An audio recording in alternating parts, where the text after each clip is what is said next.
their legal representatives if they have any, and witnesses that are called. No media? No media, I'm sorry. GRTS cannot cover it.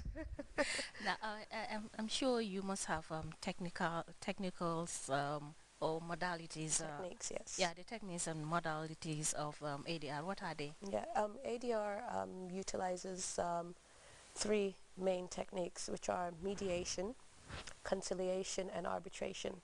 I will concentrate on the mediation and arbitration as those are the most common methods used.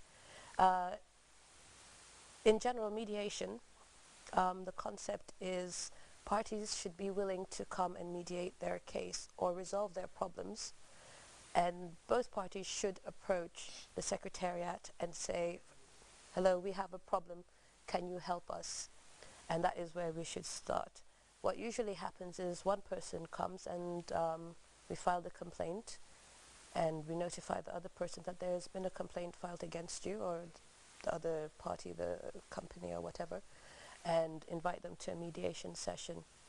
And in arbitration, generally, there is an arbitration clause in contracts, which once there's a problem with the carrying out of the contract, it triggers the arbitration clause, and the parties say, okay, we have a dispute, we have an arbitration clause in our contract, let's go to arbitration.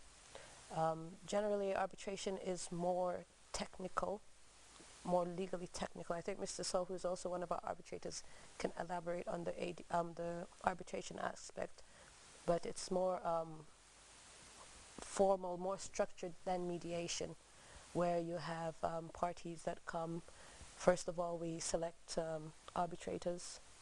They have a list of arbitrators. They can select either one or three arbitrators to arbitrate their case, and then some kind of like what happens in court. You will have people file their claims, and it's more documents involved as well. It's more formal, and the arbitrator is in charge of the arbitration in the sense that he tells the people when documents need to be filed and things like that, and at the end of it the arbitrator will give a final award. But I think Mr. covered the arbitration aspect better. Okay.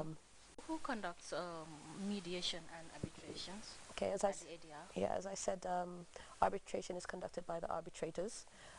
So we have a list of arbitrators.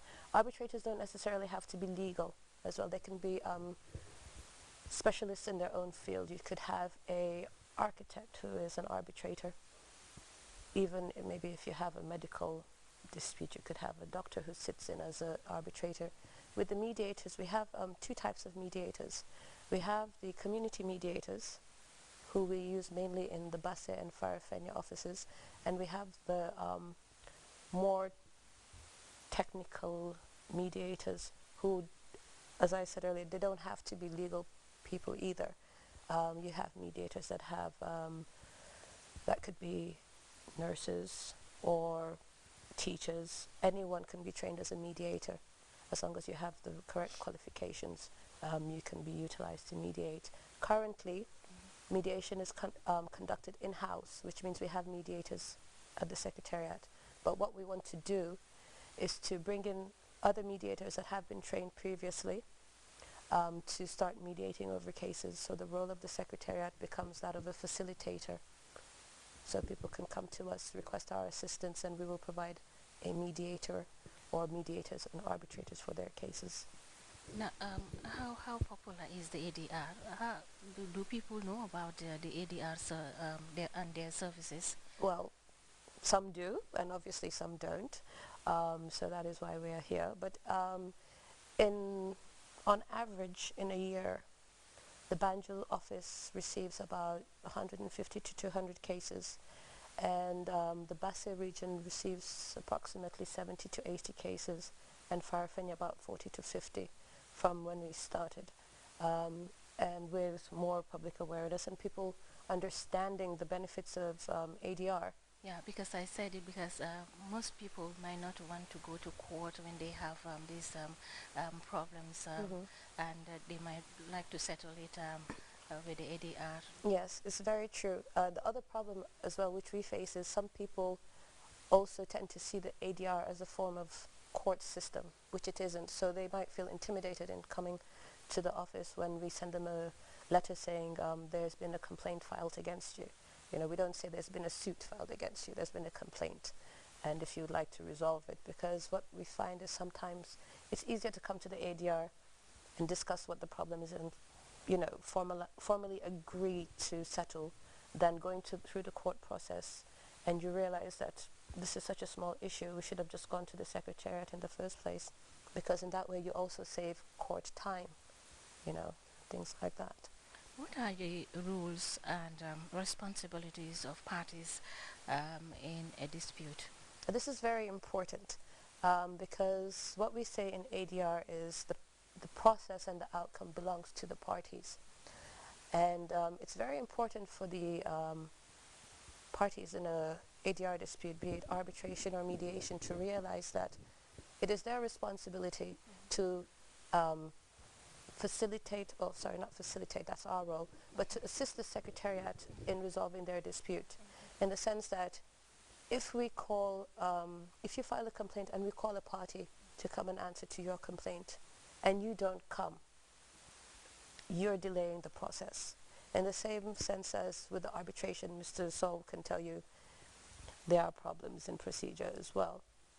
If you have a case that you want arbitrated, it's in your interest to provide all the information, all the evidence in a timely fashion so that we can deal with the case quicker.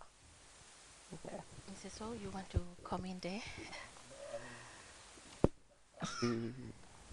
Can comment on, of course, some of the arbitration cases I have going on, but I should say, like Ms. Jibril said, the process is supposed to be very quick and very, very cost effective.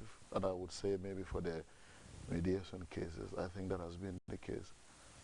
But it's not always, it does not always work that way, especially for the bit I have done, I mean, arbitration. But then, that notwithstanding, I think the advantages are more than the disadvantages. I know you mentioned Yes. advantages. I was going to say, in fact, I would prefer going to the ADRS every day than going before any, court, because their office is definitely a lot more comfortable. So, and it's very friendly, and I'm not saying the courts here are really not friendly, but what I'm saying is, We provide a more enabling environment. Exactly. It's not as rigid or formal. It's very comfortable, yes, definitely. Madam Yes. Gozi. Yeah. And they get to see me every day as well, because we're also at 80 OAU Boulevard. Okay. I think we'll now have Mr. Thomas to say his last words before we close this program. Yes, Mama, just to say that picking up from what Mr. Sow said about criminal and civil cases, this is all within our mandate.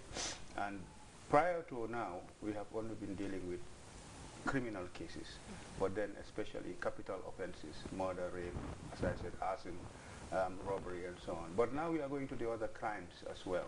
If you have a good case, merit test. Crimes like what?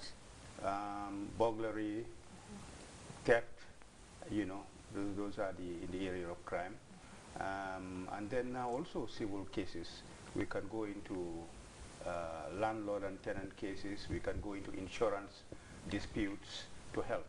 And this is where I think we were saying what we need to have, how to call it, a point of entry, and which at the moment we are using $1,000. If you earn $1,000 or less, we can do a case for you, give you legal advice free. If you earn more, then maybe we might recover administrative costs. But what I'm telling the public is that now, feel free to come to legal aid agency, because we cannot say it all here, but when you do come, I just want to remind everyone, our office is on 80 OAU Boulevard, that's on top of Ashobi store, at the back of July 22nd Square, on the way to the market. And if you have a pen, our telephone numbers are if you want to just consult, 4201 535.